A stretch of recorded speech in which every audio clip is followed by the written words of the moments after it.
Hello viewers, welcome to Mumtaz Herbal Product Presents Voice of Excellence only on City FM 96. আমি সাদিদ আদনান ওয়াহিদ আছি আপনাদের সাথে আর আজকে আমরা আছি ইন্টেরিয়র স্টুডিওজের অফিসের নিচে এবং আজকে আমরা ইন্টেরিয়র স্টুডিওর স্বত্বাধিকারী মিস্টার মারুফ লিয়াকাতের সঙ্গে কথা বলবো, জানবো তার সাকসেস স্টোরি। তো চলুন দর্শক, আর দেরি না করে আমরা চলে যাই আমাদের ইন্টারভিউ সেগমেন্টে।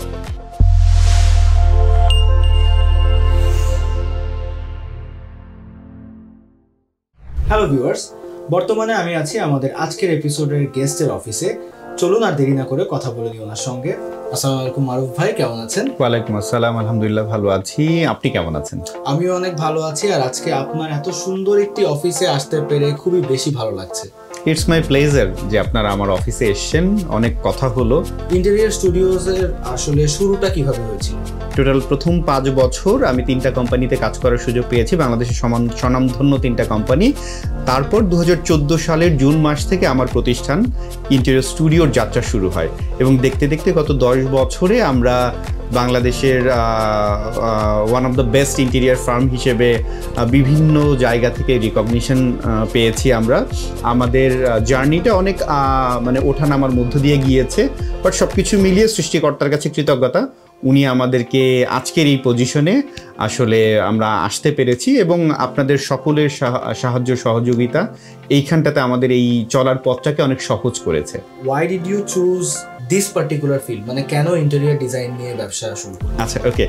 আসলে আমার ক্যারিয়ার শুরু হয়েছিল রিয়েল এস্টেট থেকে এবং রিয়েল এস্টেটে থাকাকালীন সময় আমি যেহেতু অ্যাপার্টমেন্ট নিয়ে কাজ করতাম, পরবর্তীতে অ্যাপার্টমেন্ট সেল করার নেক্সট স্টেপই চলে আসে ইন্টেরিয়র ডিজাইন। কারণ আমার অনেক ক্লায়েন্টের রিকোয়ারমেন্ট আসতে শুরু করলো যে মারুফ ভাই, আমি তো অ্যাপার্টমেন্ট কিনেছি, সো এখন ইন্টেরিয়র কোথায় থেকে করাতে পারি। 1, 2, 3টা কোম্পানি যাকেই রেফার করি না কেন, আসলে কমিটমেন্টের সাথে এক্সিকিউশনের অনেক ফারাক থাকে।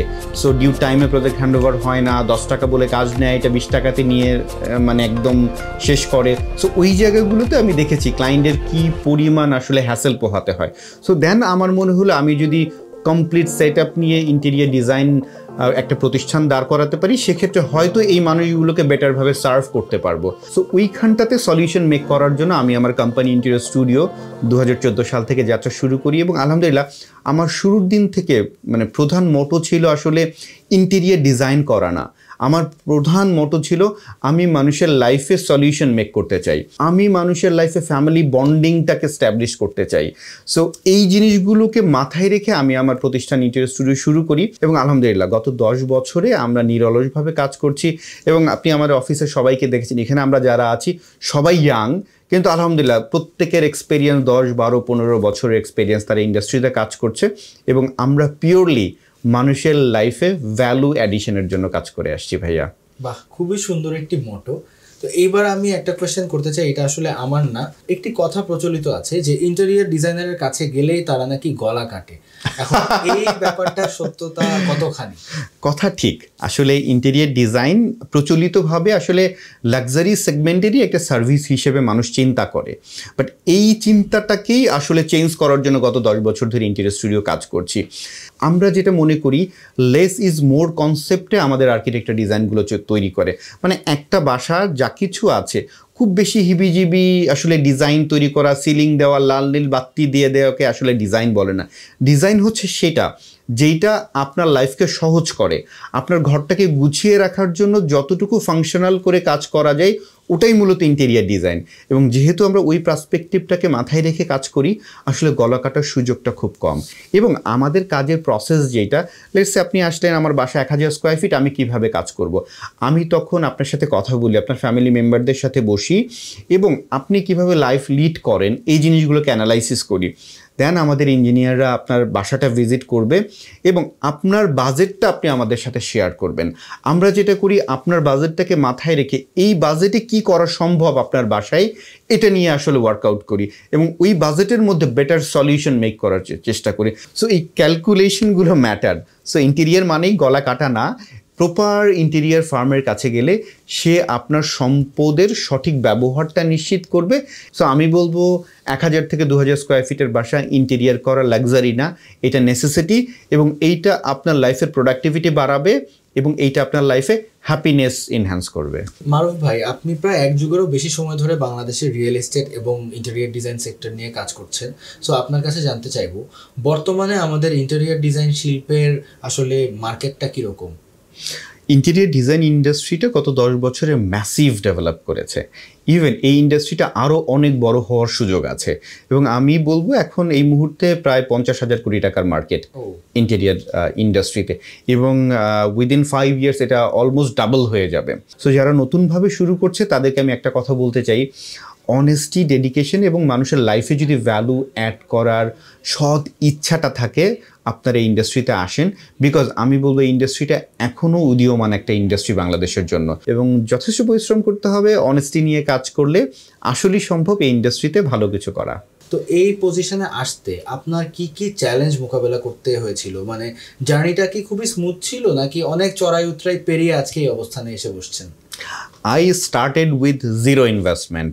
It's not mandatory যে অলওয়েজ অনেক বড় সড়ো ইনভেস্টমেন্ট নিয়ে নামলেই অনেক বেটার কিছু করা সম্ভব। সবচেয়ে বড় ব্যাপার হচ্ছে একজন উদ্যোক্তাকে কনসিস্টেন্ট হইতে হবে, এবং আমি অলওয়েজ যেই কথাটা বলি, যেই উদ্যোক্তা বাংলাদেশে ব্যবসা করতে পারবে না সে আর পৃথিবীর কোথাও ব্যবসা করতে পারবে না। আমি বাই হার্ট বিলিভ করি আমাদের এই ল্যান্ড হচ্ছে উদ্যোক্তাদের ল্যান্ড, কিন্তু আমাদের এখনকার জেনারেশনের ম্যাক্সিমাম কেসেস সবাই খুব শর্ট টার্ম চিন্তা করে। আমি যখন 10 বছর আগে ব্যবসা শুরু করেছিলাম, আমি তখন অ্যানালাইসিস করেছি 10 বছর পরে গিয়ে 2025 সালে গিয়ে ইন্টেরিয়র ইন্ডাস্ট্রিটা কত বড় হবে। সো আমি লং রান ভিশন আমি চিন্তা করেছি। এই কারণে কিন্তু আমার জন্য সহজ হয়েছে। একজন উদ্যোক্তাকে তার ব্যবসা প্রতিষ্ঠানকে নিয়ে চিন্তা করতে হবে, তার ক্লায়েন্টরা যাতে প্রপার সার্ভিসটা পায় এটা নিয়ে চিন্তা করতে হবে, এবং তাকে ভালো টিম হায়ার করে কাজ করতে জানতে হবে। সো ওই মাইন্ডসেটটাকে দূর করতে আমার ইনিশিয়ালি ভালো সময় লেগেছে, বাট আলহামদুলিল্লাহ এখন সবাই যেটা বোঝে যে একটা ব্যবসা প্রতিষ্ঠানের মেইন হচ্ছে ম্যানেজমেন্ট। সো আমার কাজ হচ্ছে ওই রাইট পিপলকে আমার প্রতিষ্ঠানে হায়ার করা, তাদেরকে রাইট ইকোসিস্টেম দেয়া, ইভেন যারা এই সার্ভিসটা নিচ্ছে তাদেরকে খুঁজে বের করে আমার প্ল্যাটফর্মে নিয়ে আসা। সো এই কাজটা হচ্ছে একজন উদ্যোক্তার। শুরুতে বেগপেট হয়েছে, বাট আলহামদুলিল্লাহ এখন একটা সার্টেন লেভেলে আমরা পৌঁছে গিয়েছি। আমরা মানুষের লাইফে ভ্যালু অ্যাড করতে পারি, ক্লায়েন্টের পেইন পয়েন্টগুলো আমরা বুঝতে পারি, এবং ওই অনুযায়ী তাদেরকে গাইডলাইন দিয়ে প্রপারলি একটা প্রজেক্ট শুরু থেকে শেষ পর্যন্ত হ্যান্ডওভার করে দিতে পারি। মারুফ ভাই, সম্প্রতি আপনার একটি ভিডিওতে আপনি বলেছেন যে আগে মাইন্ডসেট তারপর টাকা। এই ব্যাপারটা যদি আমাদের অডিয়েন্সদের কাছে একটু ব্যাখ্যা। এটা খুবই গুরুত্বপূর্ণ একটা ব্যাপার। আমরা আসলে সবাই ব্যবসা শুরু করি টাকার জন্য, অ্যাবসলিউটলি মিসকনসেপ্ট। কেউ যদি মনে করে শুধুমাত্র টাকা ইনকামের জন্য সে ব্যবসা করবে, সে কখনোই তার সোনার হরিণ টাকা সে খুঁজে পাবে না। বিকজ ব্যবসা হচ্ছে যে কোনো মানুষের যে কোনো পার্টিকুলার একটা প্রবলেমের সলিউশন। সো আপনাকে মাথায় রাখতে হবে আপনি কার লাইফের কোন প্রবলেমটার সলিউশন মেক করতে পারেন, এবং ওই সলিউশন মেকিংয়ে আপনি যখন মাস্টার হবেন কেবলমাত্র তখনই সম্ভব আপনার যে স্বপ্ন সোনার হরিণ সেটাকে খুঁজে পাওয়া। আমি পার্টিকুলার একটা প্রবলেমের সলিউশন মেক করতে চাই, এই মাইন্ডসেটটা যখন আপনি বিল্ড করতে পারবেন এবং সেই অনুযায়ী যখন ধারাবাহিকভাবে কাজ করে যাবেন এবং আপনি মাস্টার হতে পারবেন, কেবলমাত্র তখনই আপনার হাতে টাকা আসবে। এর আগে টাকার মতো সোনার হরিণের দেখা আপনি কখনো পাবেন না।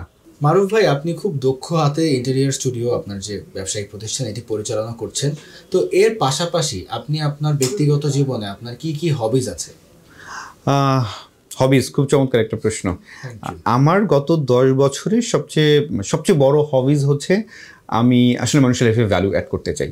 আমি আসলে কাজ করতে চাই, কাজটাকে আমি আমার এন্টারটেইনমেন্টের পার্ট করে নিয়েছি। সো এই জন্য আমি যতই কাজ করি না কেন আমার টায়ার্ড লাগে না। সো আপনি দেখবেন অনেকেই বলে যে আচ্ছা এখন তো অনেকক্ষণ কাজ করলাম, এখন একটা মুভি দেখে আসি বা এখন এটা করে আসি। সো আমার হচ্ছে আমি যত কাজ করি ওটার মধ্যে আমি আমার এন্টারটেইনমেন্টকে খুঁজে পাই। সো আমার আসলে অন্য কোনো এন্টারটেইনমেন্টের প্রয়োজন হয় না।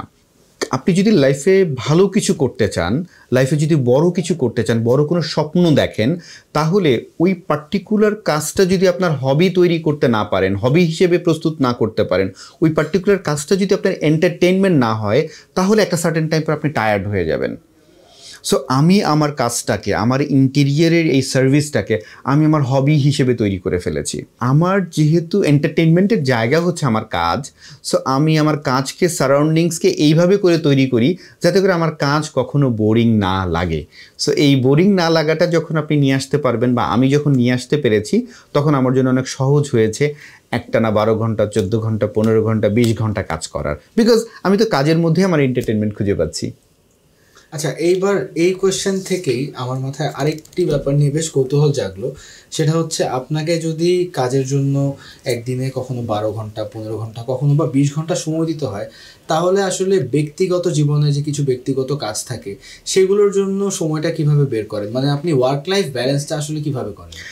Work life balance is a myth. এইটা প্র্যাকটিক্যাল লাইফে কখনো পসিবল না, এবং ওয়ার্ক লাইফ ব্যালেন্সটাই হচ্ছে আনজাস্টিফাইড একটা কথা। ঠিক আছে? সো পৃথিবীতে যারা ভালো করেছে, যারা বড় হয়েছে, সো প্রত্যেকেই লম্বা টাইম কাজ করে, এবং যারা ওয়ার্ক লাইফ ব্যালেন্সের নামে ওই যে ঘড়ি ধরা আমি 8 ঘন্টা কাজ করব, জাস্ট তাদের মানে ওয়ার্ক লাইফ ব্যালেন্স বলতে তো তারা বোঝায় ফ্যামিলি লাইফ, পার্সোনাল লাইফ। তাদের ফ্যামিলি এবং পার্সোনাল লাইফে গিয়ে দেখেন তারা কিন্তু প্রপারলি তার ফ্যামিলিকেও সময় দেয় না, বাট তারা কাজটাকে অজুহাত হিসেবে দাঁড় করিয়ে বলে ওয়ার্ক লাইফ ব্যালেন্স দরকার। আসলে যে রাধে সে চুলও বাঁধে। সো যে আসলে তার ব্যবসায় ভালো করতে পারে, সে এটাও বের করে নেয় সে কীভাবে তার বেবিকে সময় দিবে, সে কীভাবে তার ওয়াইফকে সময় দিবে, সে কীভাবে তার বাবা মাকে সময় দিবে, সে কীভাবে তার ফ্রেন্ডস অ্যান্ড ফ্যামিলিকে সময় দিবে। সো এই ধরনের মিথ নিয়ে যারা পড়ে থাকে তারা কখনোই সামনের দিকে এগোতে পারবে না।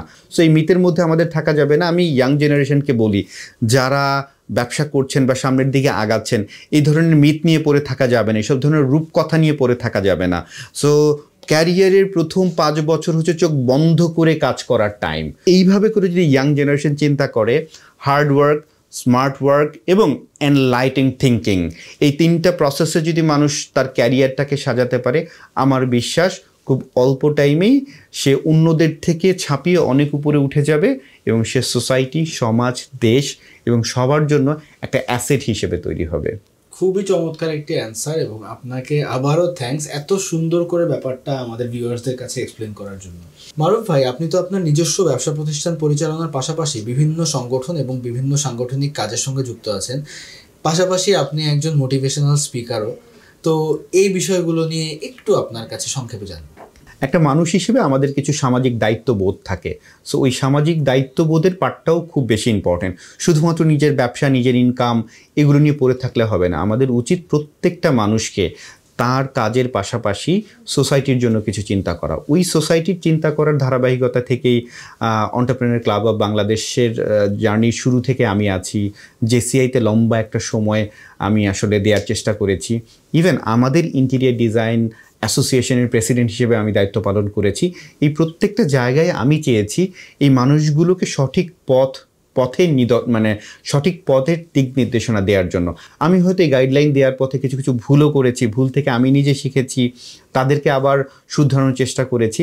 সো এই মানসিকতা থাকাটা জরুরি যে শুধুমাত্র নিজের জন্যই আমার লাইফটা না, সৃষ্টিকর্তা আমাকে পাঠিয়েছে আমি যেন এই সোসাইটি, আমার দেশ, আমার পারিপার্শ্বিকতা, আমার আশেপাশের যে মানুষগুলো আছে তাদের লাইফেও কোনো না কোনোভাবে ভ্যালু অ্যাড করতে পারি, তারা যাতে সামনের দিকে এগিয়ে যেতে পারে, তারা যাতে ভালো কিছু করতে পারে। ওই ভালো কিছু করানোর তাগিদ থেকেই আসলে আমি আমার নিজের ব্যবসা, নিজের ফ্যামিলি এইসবের পাশাপাশি আমি চেষ্টা করি সোশ্যাল অর্গানাইজেশনগুলোতে অ্যাক্টিভ থাকা এবং মানুষের লাইফে ছোট্ট ভূমিকা রাখতে পারলেও সেই রাখার চেষ্টা করি। মারুফ ভাই, আজকে অনেক কম সময়ে কিন্তু আমরা অনেক কথা বলে ফেললাম। আপনার কাছ থেকে অনেক সুন্দর সুন্দর উপদেশ পেল আমাদের অডিয়েন্সরা। তো আর আপনাকে প্রশ্ন করে বিরক্ত না করে আমার লাস্ট প্রশ্নটি আপনার কাছে রাখছি, আপনার আগামী দিনের পরিকল্পনা কি? আমি চাই বাংলাদেশের এই তরুণ সমাজ, যুব সমাজ যারা আছে তারা ফিনান্সিয়ালি ফ্রিডম হোক। বিকজ এই তরুণ সমাজ, যুব সমাজ যদি ফিনান্সিয়ালি ফ্রিডম হতে পারে, কেবলমাত্র তখনই সম্ভব আমাদের এই দেশটা $1 ট্রিলিয়ন ইকোনমিতে যাওয়া। এবং এই যে এখনও বাংলাদেশে অনেক মানুষ আছে দারিদ্র্য সীমার নিচে বাস করে, সো এটা থেকে উঠে দাঁড়ানোর জন্য শুধুমাত্র আমাদের এই যুবকদের পক্ষেই সম্ভব। এখনকার এই যে আমরা যেই 21st সেঞ্চুরিতে আছি, বাংলাদেশের ডেমোগ্রাফিক যেই অবস্থাটা আছে, অলমোস্ট 70% আমরা যুবক যারা কর্মক্ষম। এই যুবকদেরকে যদি আমরা প্রপারলি কাজে লাগাতে পারি তাহলে বাংলাদেশ অতি দ্রুত সময়ের মধ্যে উন্নত বিশ্বের কাতারে চলে যাবে এবং ফিনান্সিয়ালি ফ্রিডম হতে পারবো। তো আমি এইরকম সুন্দর একটা বাংলাদেশকে দেখতে চাই এবং সেই জন্যই নিরলসভাবে পরিশ্রম করে যাচ্ছি।